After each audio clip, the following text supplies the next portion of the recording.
MIKEKINGBIZ, the premier business media brand covering and connecting Central Virginia. It's home to MIKEKINGBIZ Radio, producer of On the Mic with Mike RBA, which airs on ESPN Richmond 106.1 FM, The Choice 105.3 FM, and worldwide on IBGR.network. Follow MIKEKINGBIZ for the best business-ish content in RV. In the neighborhood where you ended up at, or that was just bigger than Christmas? It was not terribly far off. I had 650, yeah.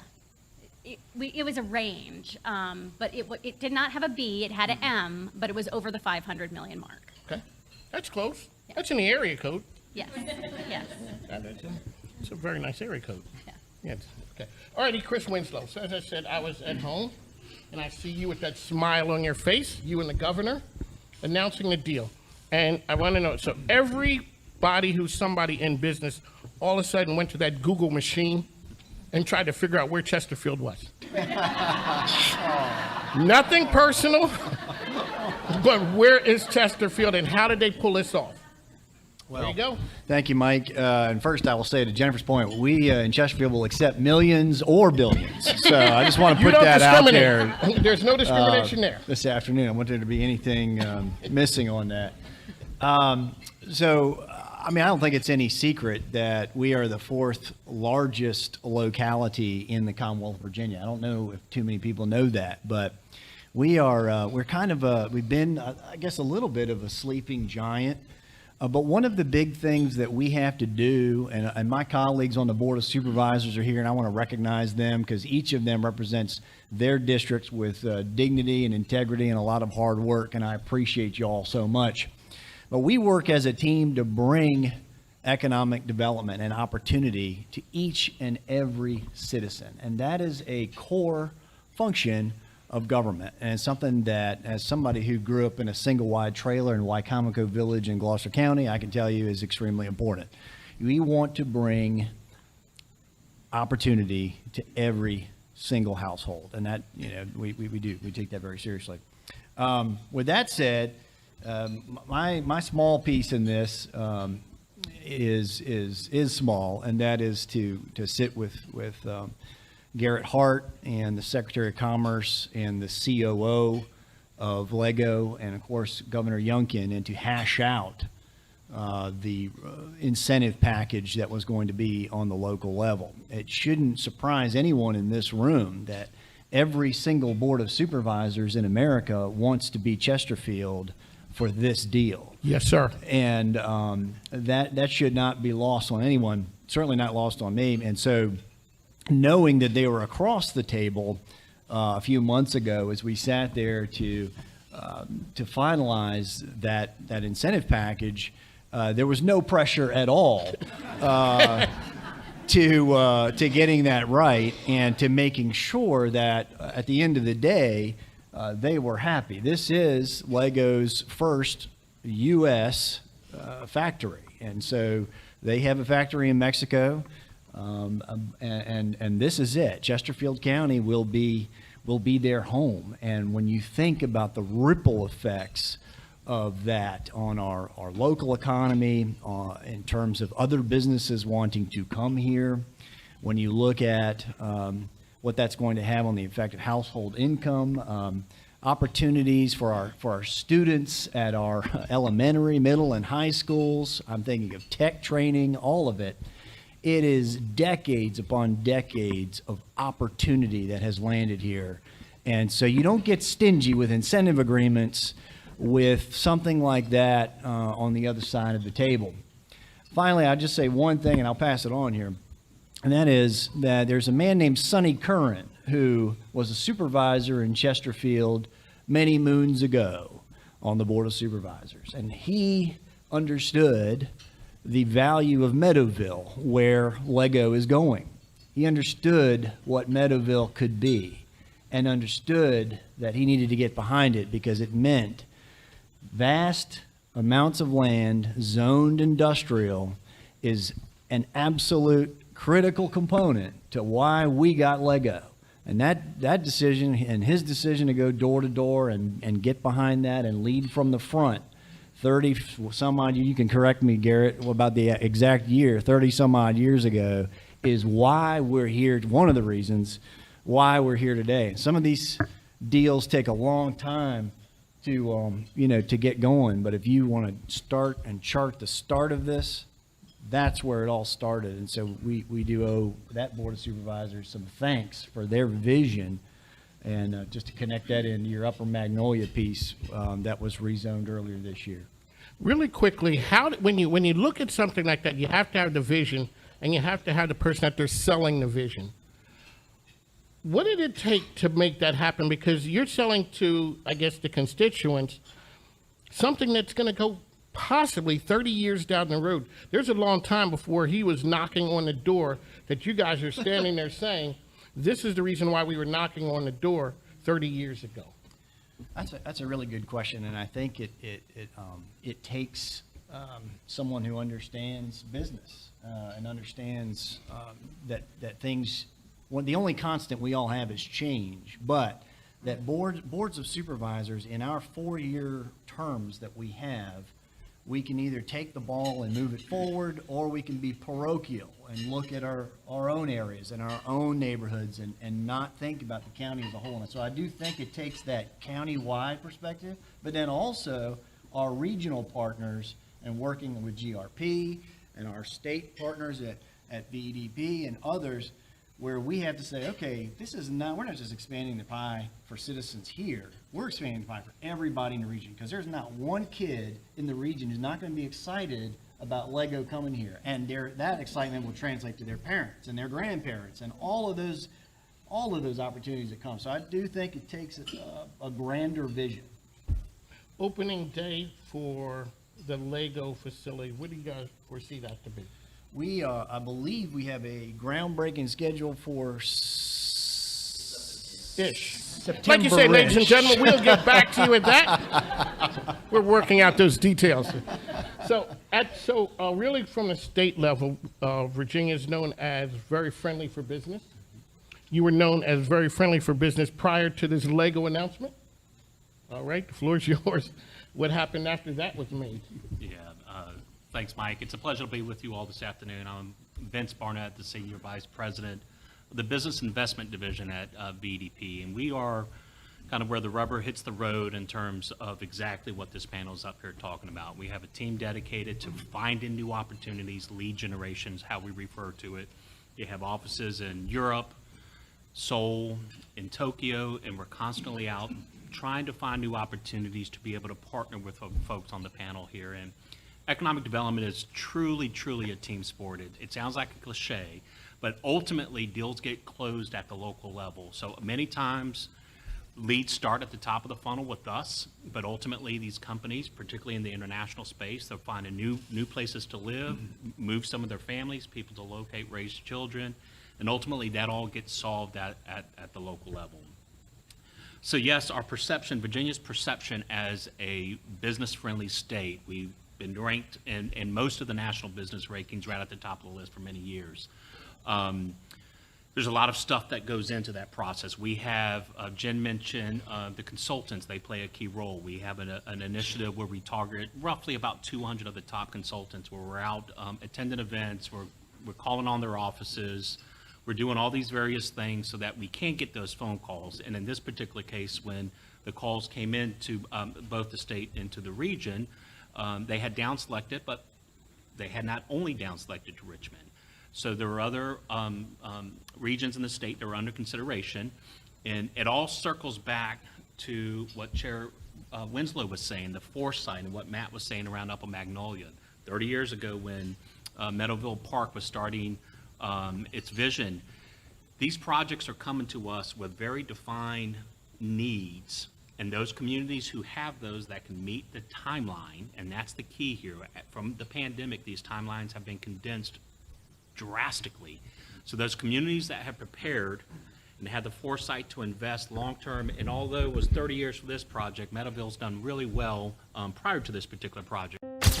This is On the Mic with Mike King Biz. Hey, what's up, Mike? Aw, man, you know Mike.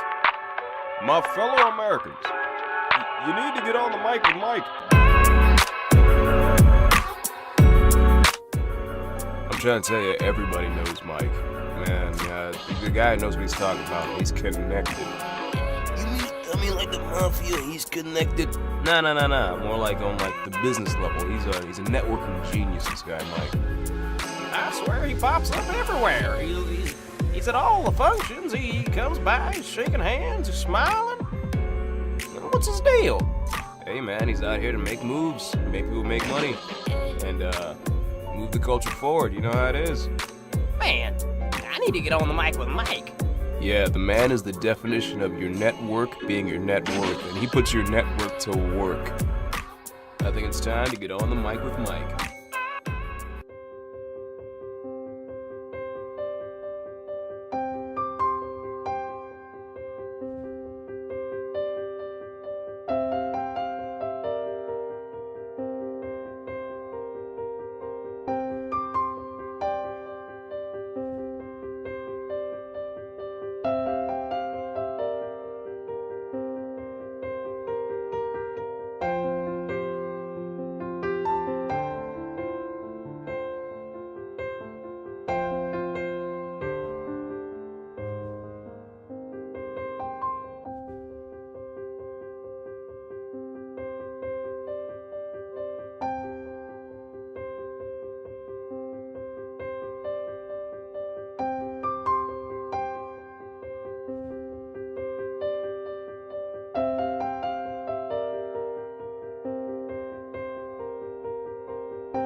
Mike King Biz Radio presents Women Speaking Sports RVA, Friday, 6 a.m. on ESPN Richmond. The roster features Lisa, Star, Carrie, Danielle, Steph B, and Dr. Danny, giving you all of your sports news from a female fan perspective. College sports, football, basketball, tennis, golf, and a look at the business side of sports. Bringing the heat every week. Women Speaking Sports RVA, Friday morning, 6 a.m. on ESPN 106.1 FM, a Mike King Biz Radio production. Ladies and gentlemen, welcome to Women Speaking Sports RVA. I'm your QB Star Mallory, and we have a team for you today. We've got our referee that calls the play, throws the flags, does not care, Danielle Fitzhugh. We've got our power forward, Dr. Danny, and our designated hitter, Lisa Trani. But not only are we missing our two ladies, we have one specific ladies with us on the panel today. Now, I hope everybody is wearing their closed-toed shoes because there is glass on the floor because the ceiling has been broken. Okay, honey, I've been, yes, sir, I've been keeping that kind of stuff in my back pocket. For sure, but so Lisa, why don't you do the honors in introducing the woman next to you? Well, I think that you should do that. Okay. All right. So with us today, we have the first female president of the Richmond Raceway, Miss Lori. Lori, welcome to the show. Thank you so very much. What a wonderful welcome. That's amazing. Well, we see you're wearing your red and white. You have your red microphone. You're really fitting in with the ladies. Like, how do you feel today? I feel great today, especially with you guys. I mean, this is a very energetic group. We've already been bantering. The show started about a half an hour ago. Exactly. There's before the show and then the show. And then the show. Yeah. I'm learning that. Pre-game. Well, Lori, we're excited that you're on the panel with us today. We kind of just want to chit-chat with you and have a conversation with you. So I think the first question would be, how did you get here? That's a great question. So I actually have a childhood friend that is the chief digital officer of NASCAR, and I'm from this area originally, and so obviously he's from this area originally, which is kind of cool. There's a lot of connection to Richmond at NASCAR. His name was Tim Clark. A few months back, he reached out to me and said, "Hey, we think we're making a few changes in Richmond, and we think you might be the perfect person for us to talk to lead the track." And I literally was on the phone with him and said, "Lead the track? What are you talking about?" What do you mean, track where? Like drive? Like drive on the track? What do you mean by that? And he said, "We've been watching what you've been doing.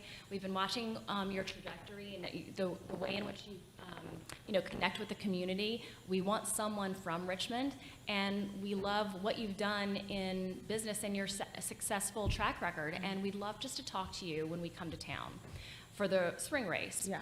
And he said it was going to be a casual dinner. Let me tell you something. NASCAR doesn't do things casually. Okay. At all. Sounds like our kind of people. Tell us So more. it was without getting into too many details, a lot of the top brass flew in, and the conversation was just really energizing and really fun. And I felt like if this is how things might go with them, in the future, then this was a great start. So the conversation picked up from there. And as I've shared with other folks recently, it kind of took off. They flew me down to Daytona to meet with Jim France, Lisa France Kennedy, Ben Kennedy, who own NASCAR, the founding family of NASCAR, and then other top brass. I had 14 or 15 interviews in one day, which Wow. right? Sorry. Right? I was just like, wow. Yes. That's a lot. That is- That's that a is lot a of lot. talking. Yeah. Yeah, it was a pretty overwhelming thought, but once I got down there and got started, everyone was just so down to earth, and they were so warm and welcoming. And I left there thinking, gosh, if everyone is like this in the organization, and these were the top executives, these were the people who, they didn't have to be as welcoming and warm, but they were. And if this is how everyone is, then I think this is probably a great place for me, and it just kind of took off from there. Yeah. That's great. It was cool. What a great story. It was really cool. And isn't it wonderful to be wanted? Like somebody pick up the phone and call and say, I think you're it. Yeah, and they explained sort of their vision for their future forward vision, and because I kept saying, why me? And a lot of people around here, of course, were asking, why you? You don't have a sports background, and I have said to a lot of those folks, I might not have a background in sports, but I've got a background in success. And I love it. Okay. Okay. Let's put some trademarks. Yes. There you go. Did she leave yet? Yeah. I mean, but, that's not a very humble answer, I know, but I also, you have to get to a point where you have to, understand and be confident in your ability. And I've had a long record of building from ground one, and I've had to prove myself over and over again. And I know I have to do that right now. This is another one of those moments, but I do believe in my ability. And I think when I shared that vision with the folks at NASCAR, they echoed that, and they said, we're going to throw a lot of support behind you because we believe in you too. Well, shout out to you. You said your friend Tim. Yes. Because one of the things that a lot of times when you're in a position to take a leadership role, people are looking at profile, pedigree, and all of those other things. But clearly he saw leadership, and great leadership is transcendent. It's not something that you just, because I'm an engineer, I can do engineering. Great leadership follows you wherever you go. So shout out to Tim for seeing talent and rewarding that. He's awesome, and he's a great leader himself. He's a very humble leader. We haven't heard a lot about him, but he's from this area, and he's been at NASCAR for 10 years. Wow. And he's really taken NASCAR digital in a new direction. And it's kind of that pay it forward thing. So now I'm looking around, how can I help somebody around here too, and elevate them, because he did that for me. So Because it's no longer a handout, it's a hand up. So Oh, that's a great thing to say. Ooh, Danielle. I like that. That's Yeah. right. That's good. I A lot like of good that. words. Yeah. So that's We've kind got of it how it got recorded. here. Did you say she Keep could have track that of one? all We this, got that recorded. We got that Keep track of all recorded. this. Right. So Lisa, did you have a question? No, I was just going to say, you are one of 3 women in your position in all of NASCAR in the country. So how does that feel? Because that is groundbreaking. I mean, you're in a predominantly male occupation, so. Yeah. I mean, it's nice to be a part of that. Julie Giese, who is the president out at Phoenix, and she grew up in NASCAR. I mean, she literally started in NASCAR, and she knows everything about NASCAR from the ins and outs. And so it's nice to have her help mentor me and sort of show me the ins and outs. And then Jill Gregory, who has been in NASCAR for some time on the marketing side and at corporate, has now taken over as the track president of Sonoma. So it's a nice little tiny female club that we're all sort of calling each other and texting each other. The minute I got the position, they reached out to me, both of them. That's great to That's hear. great. Yes. Yeah. But I think that, we're in for some other groundbreaking areas. I think there's a female that's running a hockey team, and then there's been some women in the NFL that are come up. And I would love it if all of y'all would get together, even though it's across sports, because you could do even more, I think. Just that fellowship of the sisterhood, not just the three of you guys. That's great for NASCAR, but there's some impact that you could have even broader. I completely agree. In fact, I've been putting a lot of thought behind that. Kim Ng at Miami Marlins, the general manager there. I mean, she talk about breaking glass ceilings. She really did. Absolutely. She's it, and that's huge. And of course, we just saw the Las Vegas Raiders. With not my team, but we still cheering. Of the Raiders, North Carolina A&T. Okay. So female executives in sports, that camaraderie. I think there is a lot to kind of bring forth, and I think there's a lot that we could bring to the table and leverage. I totally agree with you. So Lori, are you hoping with you at the helm at Richmond Raceway that it will diversify the attendance and audience of those customers coming in to see? We've got an upcoming race coming up in another week or so. Oh, completely. I mean, I started July 11th, and already I've reached out to Floyd Miller at Metro Business League and said, And the Chesterfield Chamber. And the I'm sorry. Chesterfield. I did. I'm sorry. I just got to throw that in there. I just got to throw that in there. I mean, I want to engage fully in, diverse audiences. That's not, again, like I said earlier, it's not just because I want to, but it's a good business decision. It's good, right? right? Yeah. We But- know that having diverse audiences, diverse customer base increases your revenue 15%. Who doesn't want an extra 15% in the bank? But it's just There's great your for our receipt. community. All right, Sell it. I'm usually the money person, but look, Danielle, Look, that's our DEI initiative at Getting it work in. at the Chesterfield Chamber. and women executives Absolutely. tend to drive something on the order of that as well. So think about the diversity, not just in the attendance and the people who are participating, but look at what it will do for women. Oh, yeah, I there's mean, a whole I'm just nother number waiting on to get a workforce. cool cap that has your picture. No, I'm just Yeah. Or a t-shirt. T-shirt. Yeah. But so Bubba Wallace, a black driver that's in NASCAR right now. We added a new event, Bubba Wallace's Block Party. I mentioned that a little earlier. I thought that was I saw that. I've registered. Great. I've already registered. Get there wanna early. go. Yeah, I've we're already on that. Yes. The kids are going to go, but I've registered. It's amazing. We have the Virginia State VSU marching band coming through. We've got Are the woo-woo girls coming? That's what I want to know. That I don't They know. are bad. I don't know about that, but you we've need got- to have the woo-woo girls. She wants to Saying, dance with the woo-woo Look, girls. Oh, yeah, And Dr. Danny might as well. She's been taking lessons. Oh, no. I'll just have the tiara. I just want to know how to do the walk. Oh, okay. I just want to know how to do the walk. Well, you might get a chance.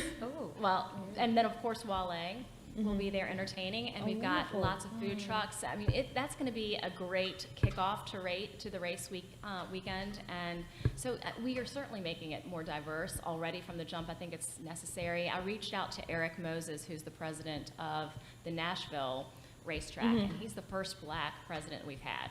I reached out to him before I accepted the job and said, tell me the ins and outs. Tell me what you think, because you've been doing this for a couple of years now. How do you feel? And he could not have said, better things about everything. So Lori, So where do you there see- always oh. has to be a first one, but it doesn't have to be the last one. Exactly. Right? So like I'm the only black chamber president of an all-inclusive chamber. You're black? Dr. Danny. Danny. I can't with her.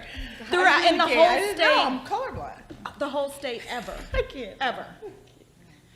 Not in the last 20 years, but chambers have been around since 1773, ever in Virginia. Wow. But I'm not going to be the last. That's right. Right? So, you know, we just have to keep making diverse hiring decisions, hiring the very best candidate to grow our businesses. Absolutely. Lori, before you go, leave us with a gem. What are some goals that you see for the Richmond sector? And what's your biggest goal that you want to accomplish before you get out For the Raceway? for the Raceway? Well, I've shared with a few people right now, I'm trying to keep it pretty broad. I really want to get through the next week and a half and see what the team has already accomplished because they've done so much already. They have laid a great foundation there. But I think, you know, another mistake I've made early on is overly complicating a very simple thing, right? And so if you keep it simple, it's really easy for everyone to, you know, jump on board. That's right. So the vision that I have is just for everyone to leave happier than when they came. And if you, excuse me, if everyone leaves happier than when they came, they're going to share it on social media. They're going to tell their friends. They're going to tell their family, and they're going to want to come back. So, excuse me. So I think that's the way that we're going to enter into 2023. All right. Yeah. Well, Lori, we really appreciate you Thank coming you to the so show and really speaking not just into our lives, but to the listeners. And we're really excited to see what you have to do. And we, as ladies, can't wait to join you on the track one day. I hope it's in a week and a half. Yeah, well, yeah. Sounds good to me. Look, that's move-in college day for me, but Oh. I'll be with you in spirit because I'll need to be Spirit. somewhere. Next spring. Next spring. That's a good reason. That's a good reason. I'll have a beer for you. Thank you. And we will. You And we might will. need 5. will, dude. No, two is my limit. Okay.